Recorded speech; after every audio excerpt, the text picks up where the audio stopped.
Hey, what's up, everybody? Welcome back to another 3D Hangouts, episode 400. Whoa, 400. Holy We made crap. it. It's been 400 episodes. Thank you, everybody, for tuning in live. We are hanging out in the Discord chat room. Yeah, thank you, everybody, for tuning in. It is episode 400. Yay. Yeah, we started this show a few years ago, many years ago. Yeah, so we have a fun show scheduled for you folks. We have this very nice light up NeoPixel project. Not much has changed in 400 episodes. We're still doing 3D printed projects that combine DIY electronics and 3D printing. I kind of skipped the show intro because 400, right? So I'm Noah Ruiz, designer here at Adafruit, and joining me every week is my brother Pedro. Good morning, everybody. I'm Pedro Ruiz, creative tech here at Adafruit. And every week for 400 episodes, here to share projects featuring electronics from Adafruit. That's right. This show combines 3D printing and DIY electronics. Well, let me get the electronic part of it. There you Here's go. the electronic part. There you go. Pedro got a refresh in the old studio down in South Central Florida. You got new paint. Rearrange. Just a fresh coat of paint. Yeah. And some That's dusting. good. Yeah, it looks much bigger. The air takes longer, the dust. Oh my god. Oh yeah, the dusty dust. All right. Well, we are hanging out. We'll jump in to the housekeeping, and then we'll jump into this week's project. We'll check out Discord in just a second here, but let's take a look at where'd my tab go? It's it is adafruit.com/free to find out all of the deals. They change on the weekly. Let's see what's free this week. If your order is $99 or more, you're going to get a free half-size PermaProto breadboard PCB. If your order is $149 or more, you get the half-size PermaProto plus an Adafruit KB2040. That's that lovely dev board that's great for making keyboards. And if your order is $200 or more, you get the KB2040, the half-size PermaProto, and free UPS ground shipping for continental US only. These are all automatically added to your cart. No need for extra coupons. So just go to adafruit.com/free to find out the details. We also have a coupon code this week. We will get you 10% off your total order. And the code this week is Epcot. And we'll find out why momentarily. If we head over to adafruit.com/jobs, you can see the latest job postings that Adafruit is looking for. We're still working on the jobs board. It's getting a redesign. But for now, the latest positioning at Adafruit is a buyer, purchasing, and third-party production management. And that is a local job, and an on-site job is the word I was looking for. But that's pretty much it for the housekeeping. Gonna run right into this week's project, but before that, we'll hang out in the Discord chat room and take a look at all the gifts that we get. Giving shout outs to Paul Cutler, Andy Calloway, Taith, Do Esther, hanging out in the live broadcast chat room. We're also streaming on Facebook, YouTube, Twitch, and the Twitters. We can pull in different chats. We want to give a shout out to Connor, Mick Carter, Beta Graph on YouTube. Everybody's hanging out there. Hello, and thank you for joining us live. Good morning. Good morning. Yeah. So we're looking at how many guides we have done, and not quite 400. We're at 385. So close. 385 tutorials since we started back in 2013. Yes, we might hold the record for most guides right next to Lady Ada herself. Oh, I'm just saying that. Maybe we do. Yeah. No, I'm saying Lamar is probably number one. Yeah. Which is quite we're quite chuffed about that. So we'll keep doing our same thing where we make 3D printed things with lights in it. So it's always fun. We always find new ways to like come up with a 3D printed thing, and then we put a light in it and all sorts of different things. But There's all like right, different ways to do the same project, especially when there's updated chipsets, updated form factors, updated firmware, updated updated firmware. technologies. So That's many the cool path things. that we're heading down now with all these new redesigns. Yeah. The chip shortage, we're just about getting over it, and things are opening back up, so we're able to kind of travel and things. So yeah, things are getting better. Yeah. Let's go ahead and jump in. Oh, one last shout out to Fetty2 from Costa Rica. Hello. Good morning. Yes. All right, let's jump into this week's project. If you can head on over to learn.adafruit.com, we have released the Spaceship Earth Epcot replica with WLED and the Py ESP32 Pico. We've been working on this one for a little bit. We took a break on it because we needed to catch up on some other projects, but this is very fun NeoPixel project. This is my first project using the WLED firmware. That is some software that allows you to trigger different LED animations and effects using an ESP32 based web server. You get all sorts of fun animations and a user interface that's really easy to use. So let me see if I can pull it up here. So this is the ball. It's 3D printed. It has a total of 156 NeoPixel LEDs. They're all hot glued in place. It's all powered by a USB-C cable and a USB power supply that I have down here. Again, the Py ESP32 Pico makes it Wi-Fi, so I can control this with a mobile device. Let me see if I can pull up the this guy over here. Maybe do this one. Yeah, that looks pretty good. So you get this really nice interface. You can quickly change colors using the color picker.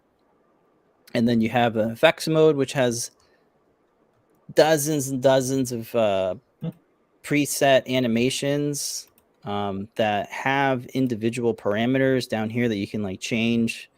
And then you can save these as presets. Over here on the sidebar, you can see I have a playlist. And your playlist is an assortment of those presets, and then each one can have its own settings. And then you can apply a duration to each preset and a transition.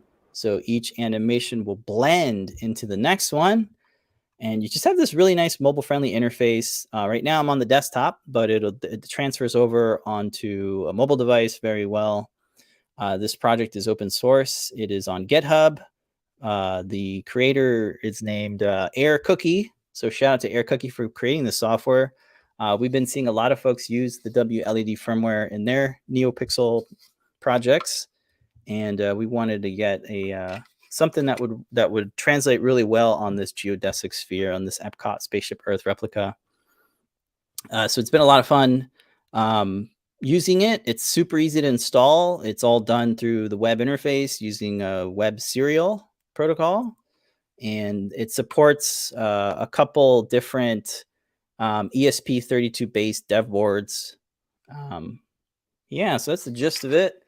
So we have a learn guide that walks you through the build, assembly, installing WLED onto your Pico ESP32, and various things like that. But yeah, this was a lot of fun to put together.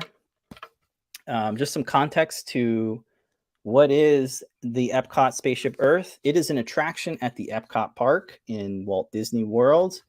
In 2021, it got a big update where they added over, I think, 11,000 or something, a couple thousand LEDs that go in between these isosceles triangles in the real build.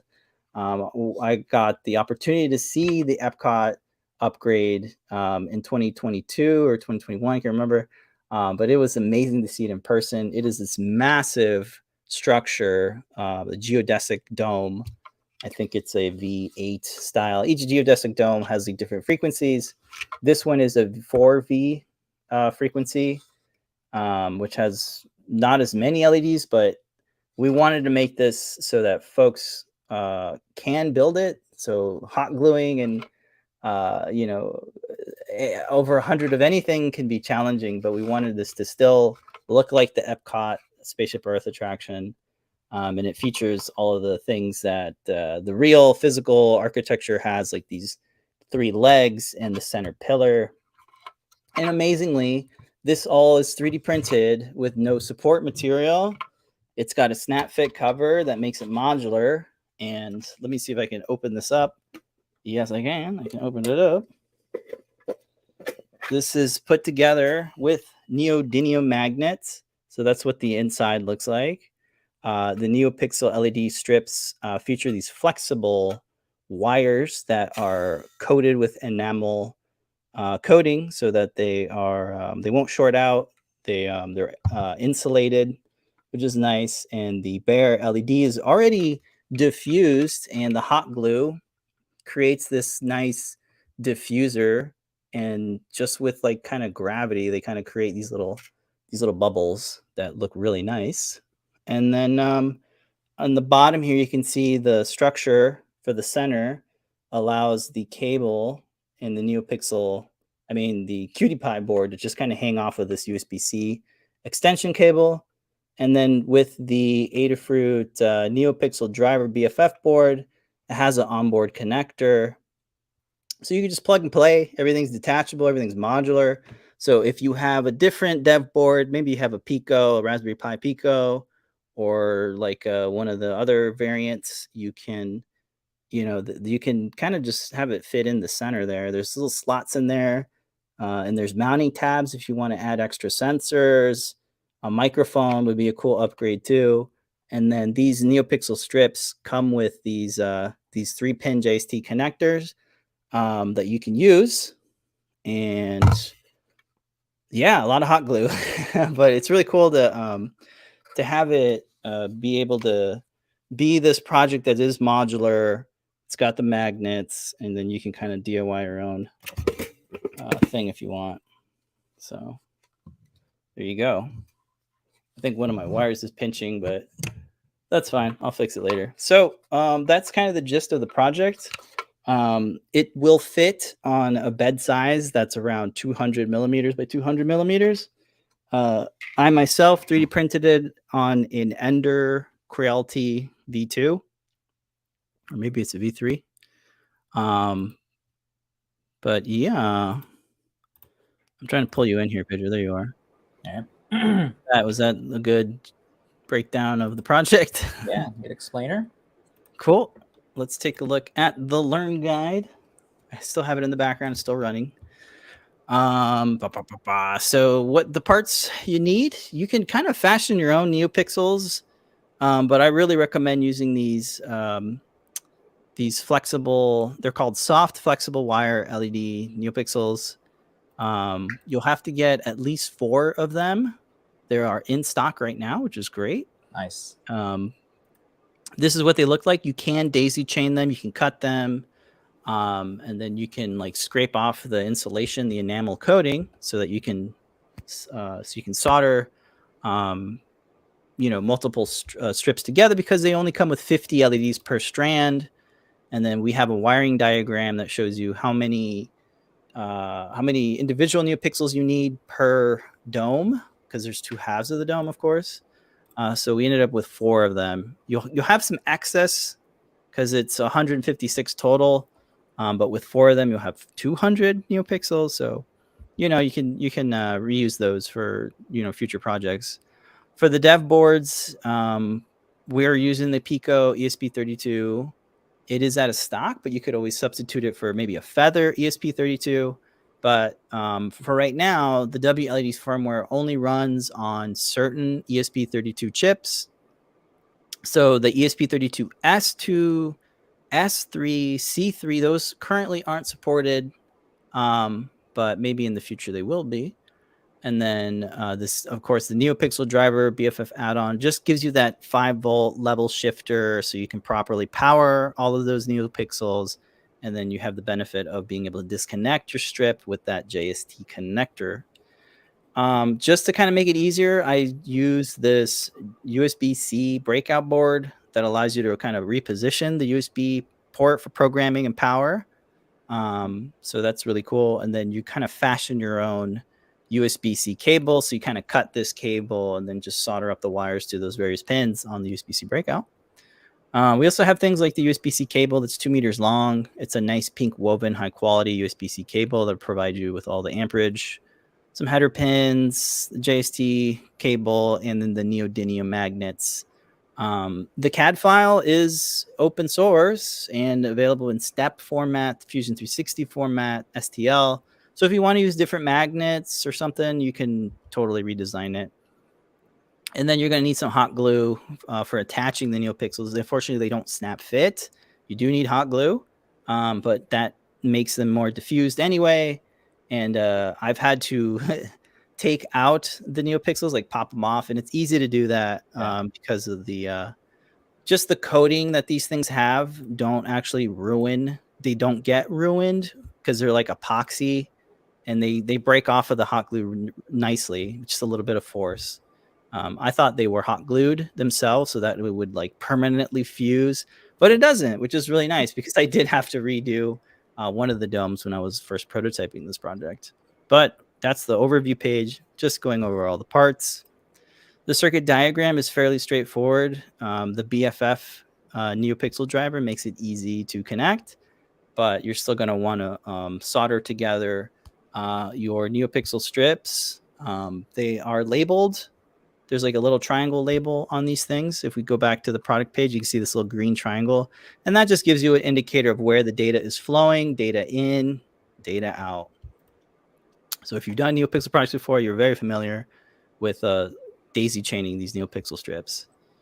And then when it comes to the actual topology of the NeoPixels, I have these two wiring diagrams that I came up with that show you how I attach the NeoPixels to the dome. So the bottom sphere starts with the first LED and then consecutively goes in a spiral direction all the way up to the 85th NeoPixel, which gets hot glued on the side there. But that's kind of, I think, the best way that I could show a visual representation of my NeoPixel kind of positioning.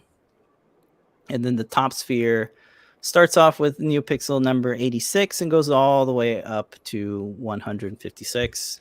So these are just kind of visual representations of how I have it laid out. But you could solder it in any way you want or attach them in any way you want. But I found this spiral direction seems to translate well with these effects on using the WLED. And then the CAD file pages has those CAD files and the STL files. You can use whatever filament you like. I used PLA, just a silver PLA from Matter Hackers, but you could use a glittery style PLA if you'd like. It's only 3 parts. You got the top, the bottom, and then the bottom cover that snap fits. It has 2 mounting holes for the USB-C breakout. So there's only 2 screws in the whole build. Everything else is magnets and hot glue, right? And then the build volume, the bottom part is probably the biggest part. So I have it labeled here. It's 228 millimeters by 202 millimeters by 118 millimeters. Again, the CAD files are available. So if you want to scale it down or make it bigger, you can totally do that. All the original sketches are included with the step and the Fusion 360 file. Installing the WLED software is pretty straightforward. Just a big note, if you have a Py ESP32 S2 or S3, I have tried to run the WLED software. It unfortunately is not supported, so that's not going to work. So you do want to use the right Py ESP32 board. The website is here. It's accessible. They have their own website where you can see what hardware is supported. So you can look that up if you want to use a different board. But this just walks you through installing the firmware. It's using web serial. So you literally just plug it in, you hit the install button, and it just shows up and starts installing the firmware through their website with web serial, which is amazing and easy. Then you want to set up your Wi-Fi, so you add your Wi-Fi credentials, and then you can even add a local host name, which is super cool. So I have mine called epcotball.local, so you can access it on your web browser, your mobile device, for example. Nice. You just go to that host name, and that's pretty easy. Setting up your NeoPixel strips. There's a LED preferences section in the web interface. You just want to give it the total length of your strip, what GPIO it's connected to. Since we're using the NeoPixel BFF driver board, it's very particular to GPIO pin 15. So we have that set up. But you can change it if you're using a different dev board. You'll want to update these values depending on your dev board and your setup. And then the rest of the pages walks you through wiring up all the pixels, setting up your USB-C breakout. I'll kind of browse through these pretty quick, but you can reuse the strips connectors so you can connect the top half to the bottom half easily. You don't have to, but I found it useful to do that so that I can have them separate. And then the assembly walks you through hot gluing, the magnets, and then setting up the spiraled NeoPixels, and then just installing the USB-C breakout board with two M2.5 screws, and then snap fitting it. And that's pretty much the gist of it. I really liked using WLED in this project. Erin St. Blaine has been a big proponent to using WLED. She's used it in several of her projects. Yeah, she has quite a few. So if you just search for WLED, you can see all the various projects that use that special firmware for the ESP32 boards. But that's pretty much it. It's a pretty fun one. It was really fun to design, again, in Fusion. Yeah, I think a lot of folks are digging it. I already published the files on printables.com, and folks want to already start printing it and making it their own. Very cool. I have to glue mine together. I have all the pieces. Just need the some time away to get it all done. Yeah, you definitely want to block out like a weekend. Mm-hmm. That's what I did. What I was going to do this weekend. I know. Yeah, some tips I would have is just to, hot glue the from the inside. You apply one dab of hot glue. Oh, I was gonna give it a couple seconds to start solidifying, and then you use your finger to kind of press the thing in. Wait maybe 10 seconds for the hot glue to dry, and then you just gotta be careful not to touch the hot glue on the other end of the dome, because if you do, you'll deform the little circles, because with gravity, it starts seeping through. Let me see if I can get it on the overhead. It's kind of hard to show. I was actually thinking to glue it from the outside first and then glue it on. No, that'll probably leave a fingerprint and smush it. Yeah, it would look gross. Definitely don't do that. Let me change my lens here. Let's do wide angle. Ultra wide. Here we go. So yeah, this is the cleanest way I was able to get these the hot glue, is to glue it from the inside, allow the hot glue to just barely seep out of the hole from the inside, so that it creates a nice diffused round circle. But even when if you do manage to touch the hot glue, it can, you can kind of cut it away. I think this is one here that shows me, I accidentally touched it with my finger while I was gluing and holding it in place. And then I just used some flush diagonal snips to clean it up a bit. But when it's lit, it looks great. It still looks very nice and diffused. Some other tips is the sides here are going to be a bit of a challenge. So what I ended up doing was kind of applying hot glue to the edge, and then letting it kind of dry a little bit, and then adding the NeoPixel just barely above the half mark here. And you'll see each one is kind of positioned differently, but I would say this is the most challenging part of the build is hot gluing each pixel. At least you don't have to solder each pixel because these strands have a lot of extra wire here, and they're very flexible, very bendable, and they're already coated with enamel, so they're not going to short when you do this. But when you do combine strips, just make sure you apply some heat shrink tubing. Here's an example here of soldering 2 strips together. So there's the heat shrink tubing. Try to find the smallest version of the heat shrink tubing. And you'll want to, of course, solder up and count each pixel before hot gluing it in place here. But hot glue, a dab of hot glue goes a long way, so try not to use too much.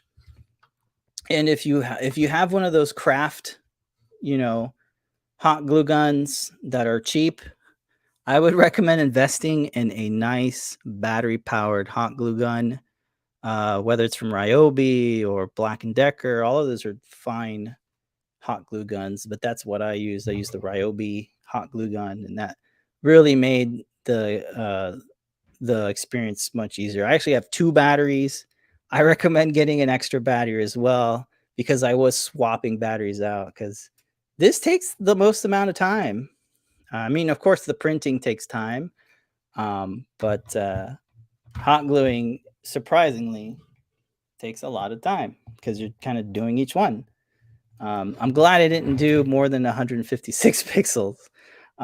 There's some extra slots, I think I said earlier, for the first NeoPixel connector to pass through, so that you can connect that to your Qt Py BFF board, or if you solder it directly to your Pico or whatever, that's fine too. And then this right here is what the pixels come with. The strands themselves come with these, so you're going to end up cutting them off and resplicing them, because they're very specific numbers here, pixel count. So, but they're easy to work with.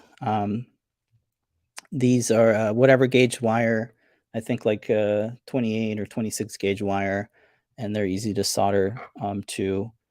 And just remember to use heat shrink tubing. Here's the heat shrink tubing on that end. But of course, you want to have the NeoPixel, the neodymium magnets, super glued in place before kind of putting the NeoPixels in. But that's the gist of it. Are there any questions? Let me see if there's any questions on the Discord about the hot glue or any tips like that. Yeah.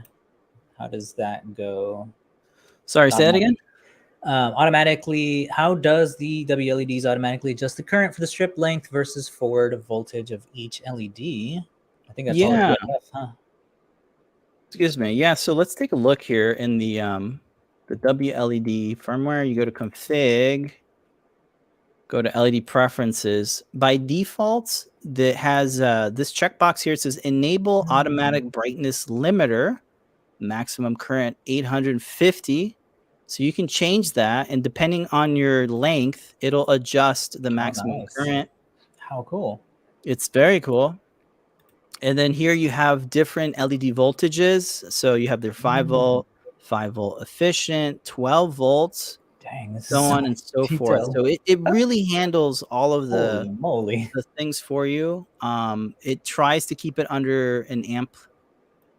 See right here, it says keeping it at less than 1 amp of powering LEDs directly from the 5 volt pin. Luckily, we have the BFF driver board, which has that 5 volt logic board or logic shifter.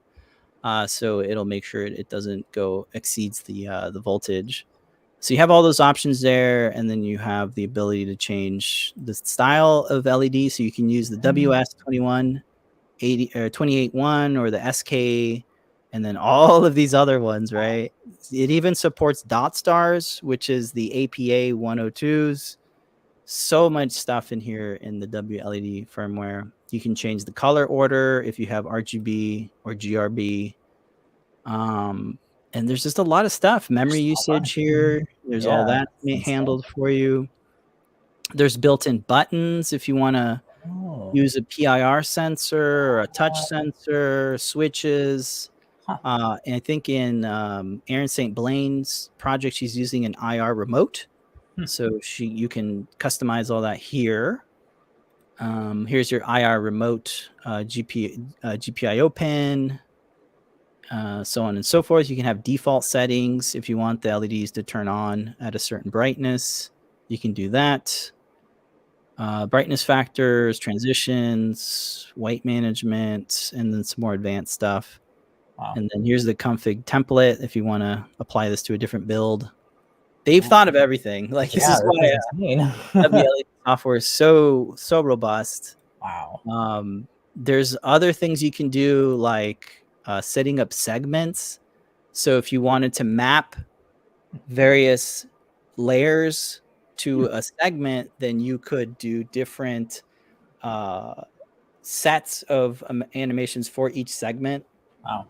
So I think at that point you could start trying to come up with like a way to map the pixels so that you can do images maybe, or text or something like that.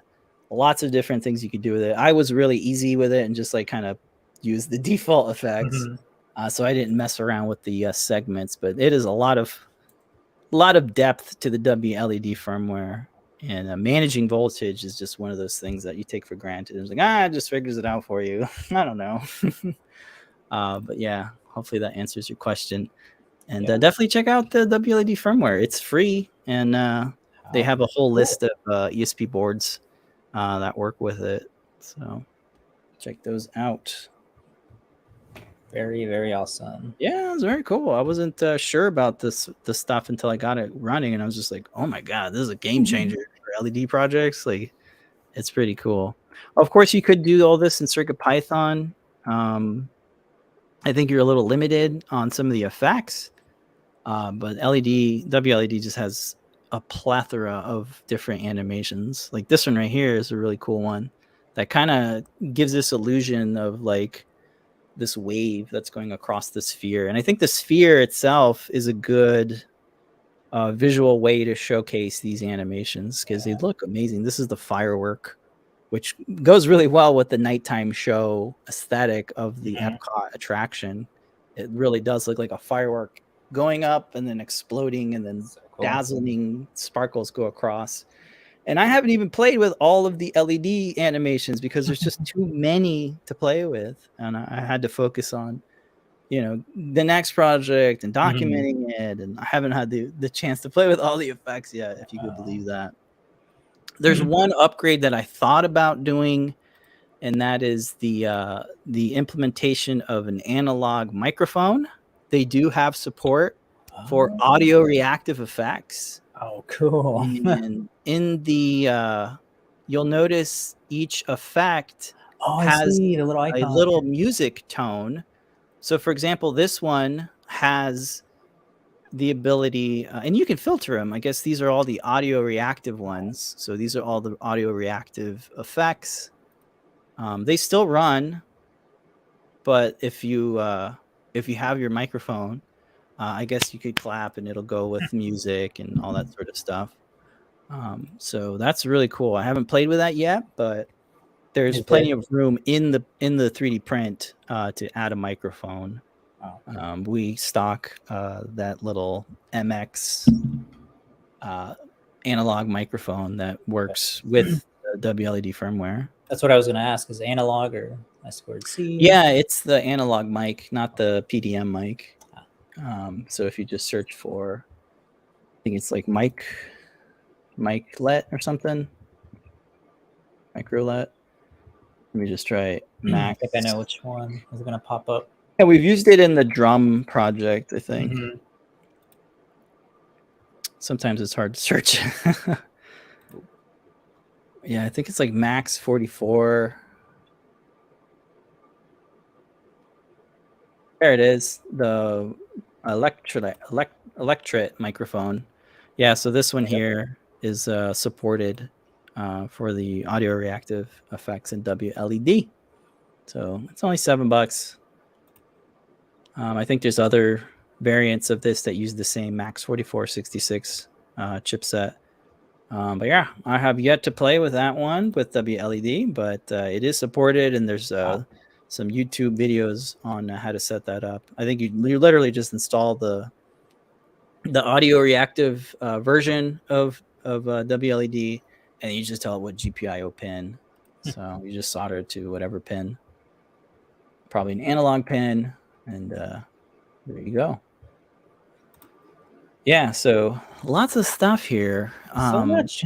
Yeah, there's stuff with timers as well. So you can do custom timers, I believe. Huh. You can synchronize different things. Like people are using WLED for like their home lighting, holiday decor, lots of different things.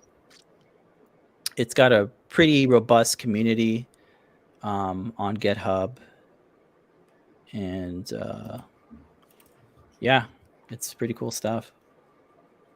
Check it out. So cool. A couple Very cool. other comments, questions. It says frequency, so it's built-in FFT. Oh, maybe. Guess so. Yeah. Yeah, it's like Arduino's fast LED ported to a local GUI. Yeah, I guess so. Demo. Freddie's asking, are there any demos of the effects? What do you mean? Like Let's see, is there any demo of the effects that WLED firmware provides? I'm guessing they probably have GIFs of what all of the effects look like. Oh, I see what you're saying. Yeah. I don't know. I guess there's like maybe on YouTube somebody's created a video that goes through all of the effects, but man, there's too many for me to look through. Yeah, I know. There's something kind of cool. If you click on peak, there's this button here, peak. It gives you a little strip that gives you an idea of what the animation looks like. So let's say your lighting is literally outside your house. You can use that as a preview to see what the animation is. So right here, you can see that this is the firework that's playing right now. And if it was a regular strip of LEDs, you would see it just like that. So I think it's a pretty cool way to demo what it looks like. So it's called the peak section icon here. It's like a preview. Yeah, it's like a preview what the animation is doing without it. So let's say you don't have your NeoPixels plugged in, or like I said, they're outside your house. This gives you an idea of what the thing looks like. So that's pretty cool. All right. Oh yeah, you got your global brightness setting here, so you can always change your brightness there. Huh. Yeah, lots of stuff. Dang. Yeah. And again, all this runs on your mobile device because it's just the web browser. Yeah. Pretty cool, huh? Awesome. Teddy says he will try it out. I'm sure everybody's getting in there and checking out all the effects. Better hop on and start gluing because I know the kids are going to start asking for it. Right? Yeah. So their website here, knowledge.wled.ge. This gives you all the breakdown of the features and the supported hardware. So this is a good documentation. Like they definitely document their stuff really good. Here's all the different ways you can interact with it. You can use MQTT, JSON. There's an API using JSON. I guess it supports the Philips Hue platform. What? They have their own WebSocket things, and yeah. Let me go back to where is like the supported hardware. It's somewhere around here. Home automation. And there's again tons of tutorials on the websites. Oh, there's a nice little breakdown of what the look Oh like. yeah, all the effects. Yeah. Here's what they all look like. BD1.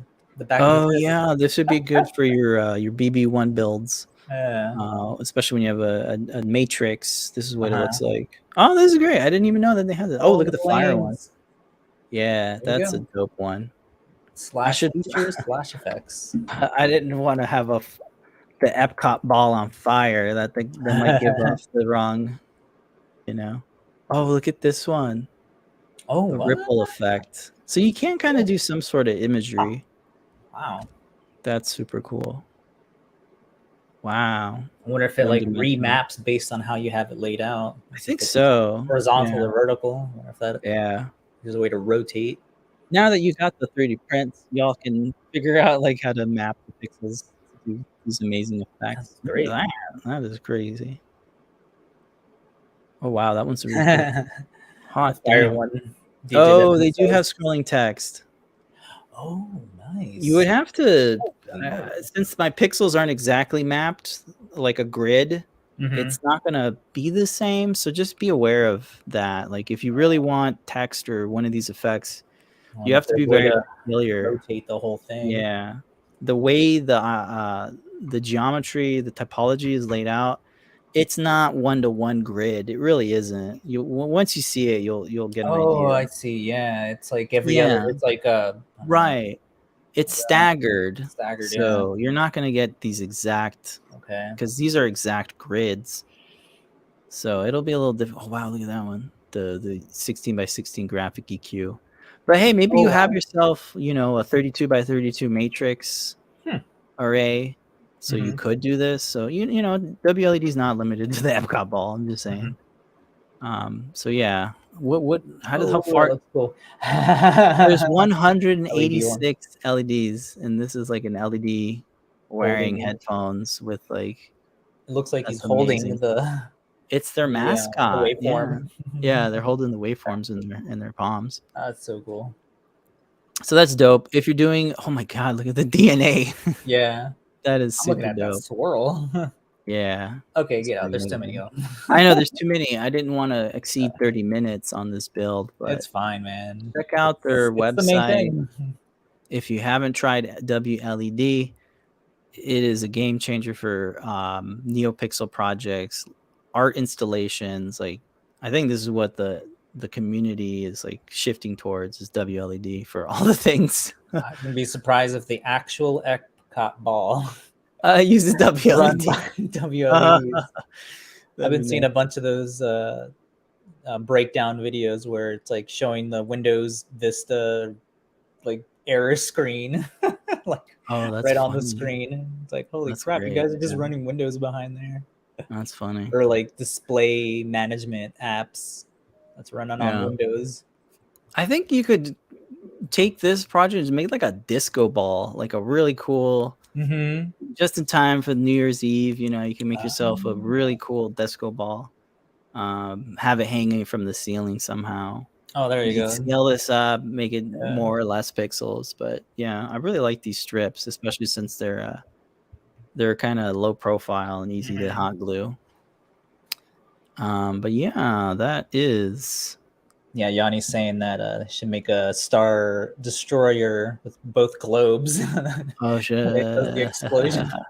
Yeah, definitely make some Star Wars props. It's really cool. Good. That is this week's project. A plethora of animations. Squid JPEG is saying that's exactly what he used on your star fragment. Oh yeah, that's great. The star fragment is a great example of using the WLED. Disco Infinity Ball. Oh man, that'd be crazy. Yeah, with like the infinity mirror effect. Yeah, it's a good way to use this. All right, cool. Think we got some prototyping stuff or? Yeah, I mean, yeah. Let's see what I got here. Let me see here. So let me put the ball away. Let me make sure I have it nice and put away. Here we go. Putting the ball in the background. Cool. Give me a sec. I have a wire that's hanging out here. There we go.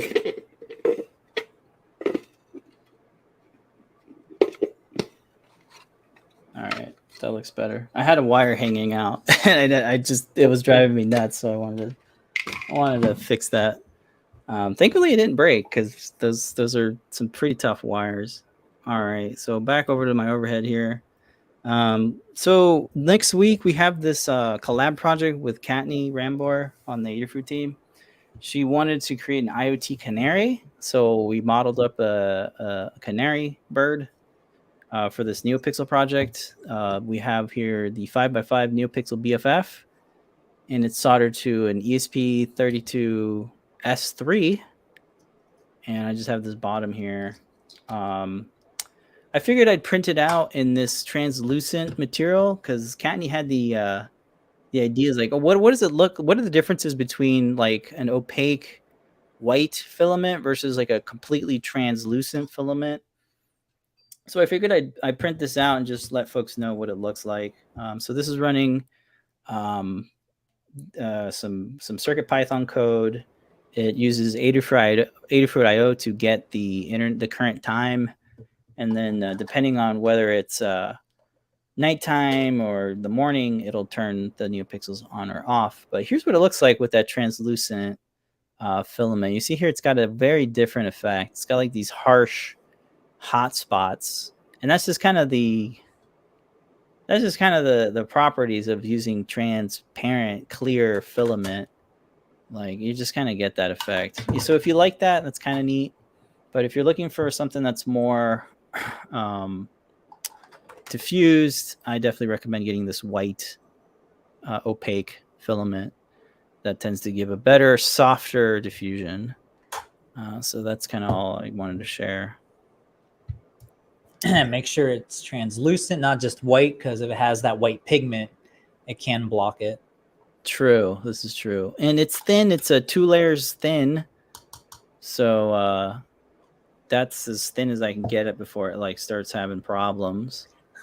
But yeah, that'll be next week's project, an IoT Canary using the Py ESP board with a 5x5. That's a total 25 NeoPixels. And you can set it up in the skinny configuration where it's pretty much soldered in place forever. That ain't ever coming off. So it's kind of a permanent setup. But, you know, it works for this project. So, and then the cover here is translucent just to kind of get a different variation of it. And it just kind of snap fits in there. And it has this notch here for like some of the bigger things. The idea is to use one of these things, these USB-C to USB type A connectors. So the idea is you set this up and then using one of these are the USA plugs. This is like an iPhone kind of charger. The idea is that it'll connect directly into the outlet like this. So that's what we have set up there. So you plugs in and there's your nightlight. It's like directly on the outlet switch. So that's the idea. IoT Canary coming next week. That is this week's prototype. I do have a shop talk. Let me show that next. People asking about the brand of the white filament we use. It's Filicube. I posted the link in the... Yeah, Filicube. This one particularly is from Prusa. So this is Prusa Mint. Oh, that's this good. Is that free, quote unquote, free spool. I had to pay like $20 for shipping.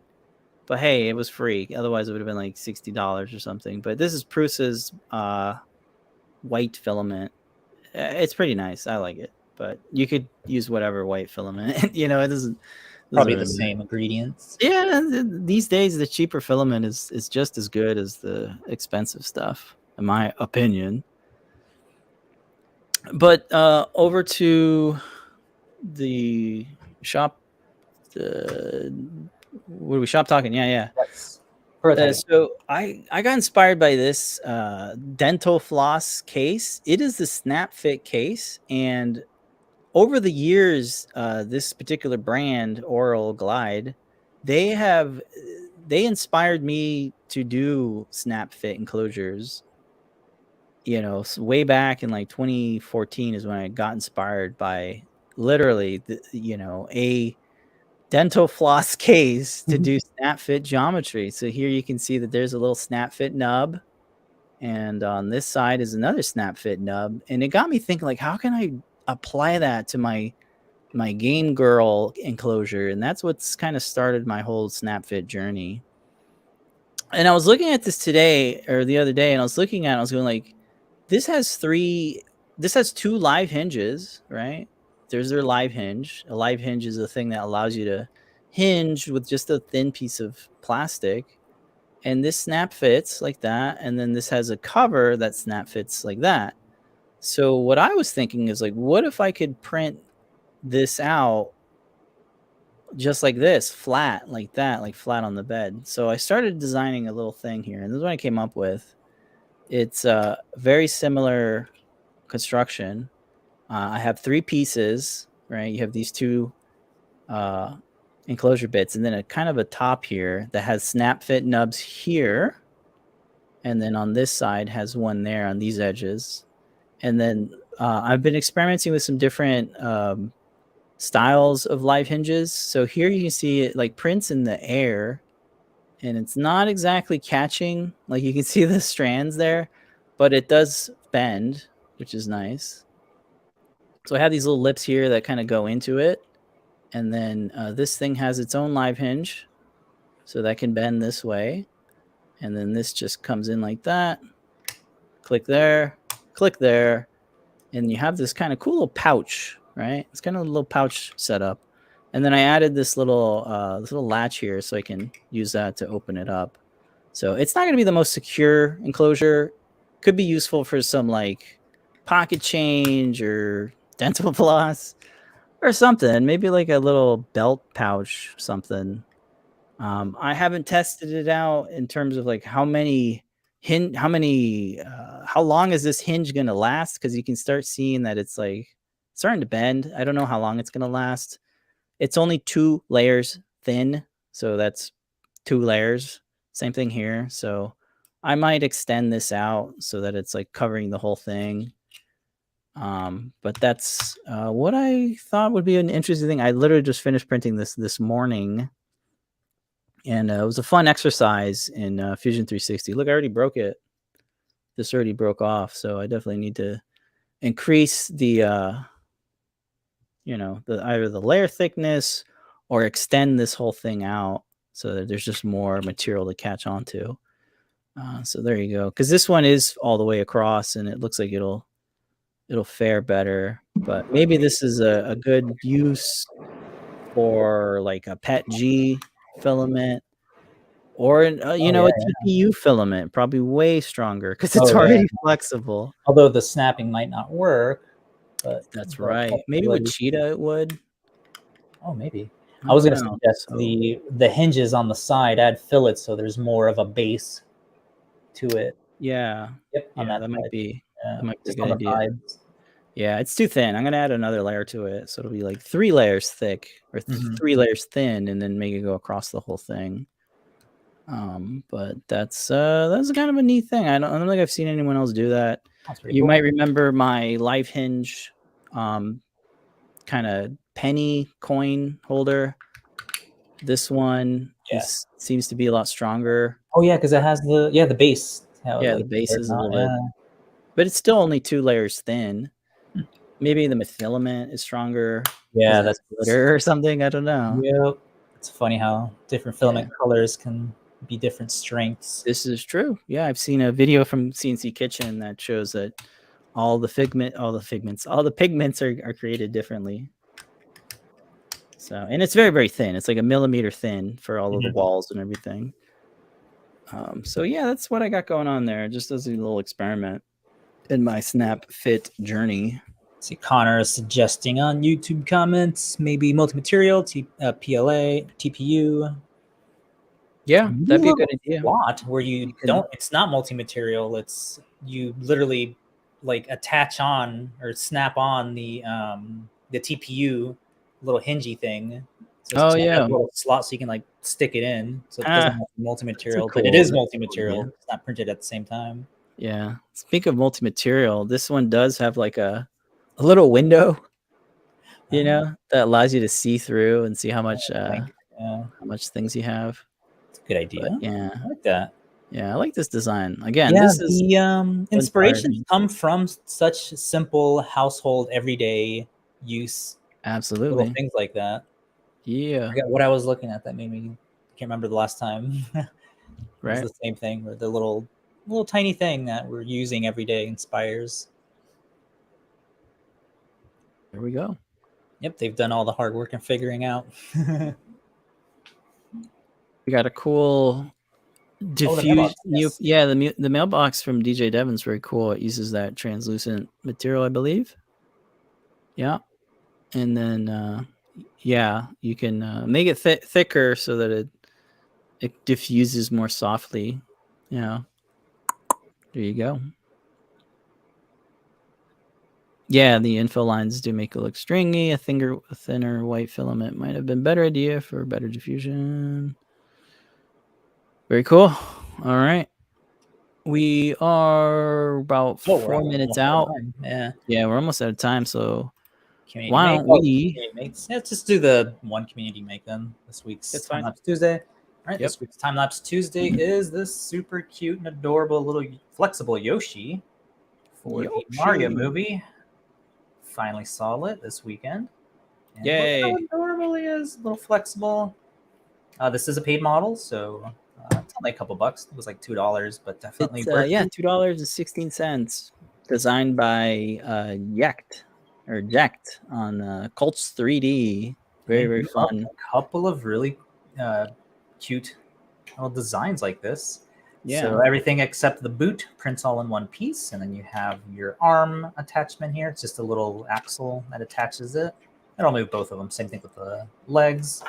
So you can like sit down, and all of the painting. That's the only hard part about this is all the painting, like trying to get his little cheeks in without like going out of the line, and his little belly, and then the tail part I think was the hardest because there's no indication of like no indentation of where you can paint it in, like the eyes. You can see the little indents here where to try to catch your paintbrush. So this is all acrylic paint. So I had to do like 5 different coats to get it not to smear as you're doing the brush strokes on it. It's supposed to be like a yellow on the bottom of the sole, but I want to get that done. Other than that, yeah, it's a very cute print for theming out in the little Mario movie, which I didn't even notice you can now buy online. So. Yeah, they came out Monday. I was looking. You can now stream it Saturday. Yeah. So a very fun model. It prints like that, like Yoshi's flat on the bed, which looks really cute. So you do have those flat edges here. But as far as the rest of the detail goes, really well. This is what it looks like without being painted. I didn't paint mine, but I did print the boots in a different material. And everything prints without any supports. Print in place, of course, hinges. I got this like kind of neon light green, lime green color from Matter Hackers. Oh, yeah. This was the very last of this green. I need to get more. Oh, that's funny. I like the forest green. Right. But yeah, very cute. The kids are huge fans. Like Declan over there, he wants to play with it right away. Like, let me finish the show, then you can have it. Yeah, but very cute that you can have these posable positions, and very cute model. And again, that's on Colts 3D. I have it loaded here. Here's what it looks like, kind of painted. Very nice paint job. It's $2.16. We're fans of paying for folks' designs. It's always a good thing. And print the place model with no supports. Print all the colored Yoshis. Oh yeah, we should have did a pink one once. Yeah, pink one would be great. Made a pink one. That's what's in the movie. You still can. You got the file. You can print it and all sorts of. I'm sure they're gonna fight over this little guy. Maybe print it in that quantum material. So chameleon style, like Yoshi. It's kind of cool. So good job on the paint job. It looks really good. I just ran out of time. Your tongue or something. Yeah. Wow. Sure, folks with the MMUs, like the Prusa colored thing, you could probably. You just gotta set it up. Or the bamboo printers. Yoshis. So funny. Now we gotta find a baby Mario to put on the back there so you can ride it. Very cute. All right, cool. And that's this week's Time-lapse Tuesday, really. All right. Yeah. Oh, Devin thought it was all separate parts. No, that's great. It's all it's all Flexi. Most of it's one part. I do like the boots are separate, so you can change the color out. It's very cute. I hot glue my boots in place Maybe Yeah, your tolerances they are a don't little bit stand. tighter. Yeah. Yeah, cool. And So I that's super think cute. that is it for this 400th episode. 400 episodes. Here's the 400 more. It is too early to start drinking, but maybe later. We'll have I a had glass. like a cake and I lost it. Not a cake, but like a cake pop. It's like, did I That's throw it funny. away? You lost your cake pop. Oh Yeah, no. I had 2 of the Falcon cake pops.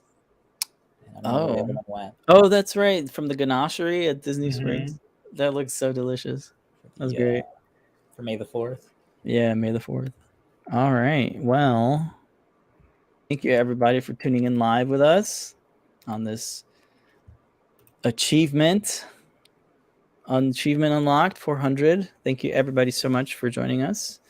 I invite you to come on Show and Tell. I won't be there personally because I got a thing tonight, but we'll be here next week. And I always watch the Show and Tells on the replays. Yep, we're always rooting for y'all. We always appreciate folks from the community coming in and sharing their progress. It's always fun. It's going to be hosted tonight by Mr. and Mrs. Lady Ada. And then I think next week they might shift it around for one of the other folks on the team to host, but we'll see. You'll have more opportunities for coupon codes, top secrets, all that stuff. If you do want to check out stuff right now, we have that coupon code Epcot to celebrate the Epcot project. I think that's going to do it. That's all the things I have. I need to get some water. My throat is dry. Yeah. I've been talking a lot. But thank you everybody so much for tuning in, and for all of you that have been watching since 2013. It's been a huge pleasure for us to come on every week, just about every week, and do the show. So I feel like an old man now. I've been doing this for 8+ years. Thank you all for joining us for 400 episodes. I think we're going to celebrate 400 guides soon, so we'll do that again. Yeah, by the end of the year, hopefully we'll have 400 guides. Yeah, that's it. Everybody, thanks again for tuning in live. And if you are watching on the archive, thank you. We'll see you next week. But until then, remember to make a great day. Bye, everybody.